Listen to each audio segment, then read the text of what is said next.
President Izetbegovic of Bosnia and Herzegovina for coming. President Ivanovic of Montenegro for coming.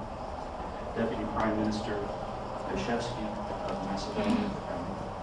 Deputy Prime Minister Kasarili of Kosovo for coming. I also want to thank the official delegations of Slovenia, Croatia, and Albania.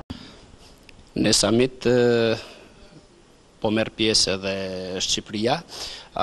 Delegacioni shqiptar drejtohet nga Ministri i Ekonomisë zoti Nasip Naço, me të cilin do bisedojmë për mbresat e tij në këtë summit.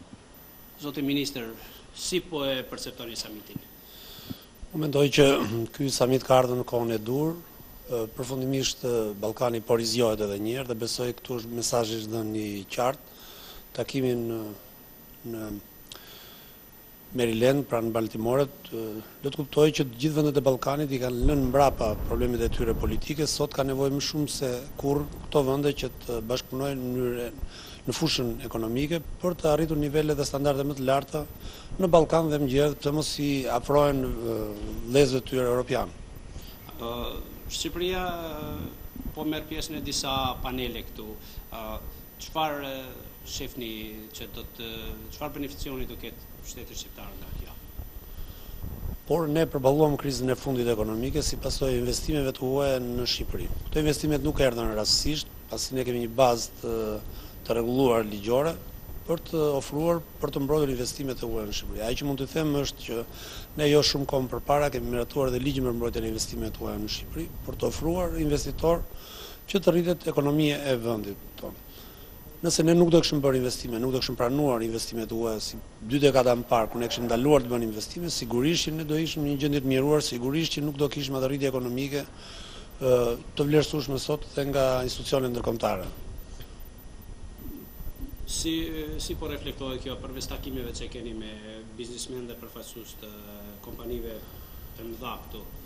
Por këtu mesazhi po jepet i qartë që vendet e Ballkanit i kanë lënë mbrapa problemet politike dhe duhet të bashkëpunojnë për të ngritur mirëtinë. Ne jemi të hapur për të ftuar investitor, qoftë investitorët amerikanë strategjik, ku do të përmend që një nga investimet më të mëdha ka qenë firma Bechtle që ka bërë rrugën e kombit që ne e quajmë në Shqipëri për të lidhur 2 kombet tona njëra me tjetër, dhe investime të tjera, qoftë dhe investime të ardhur nga investitorët të Ballkanit. Ministër, shpresojmë që ky shpirt i bashkëpunimit që po e shohim këtu ta bartim të gjithë përfaqësuesit që kanë ardhur nga Ballkani për të ndihmuar me vete dhe me të vërtetë filloi kjo frym bashkëpunimi. Sigurisht unë thash që të paktën ne me Kosovën kemi ndërtuar rrugën e kombit, i kemi hequr gjitha barrieret dhe të gjitha burokracitë. Unë si ministri i ekonomisë do të ftoj të gjithë investitorët kosovarë që të vinë të investojnë në Shqipëri, nuk do kenë asnjë lloj problemi burokratik, por deri në ministrisë time të Shqipërisë do ta kenë të hapur për të investuar dhe për të rritur ekonomikisht të dy vendet tona.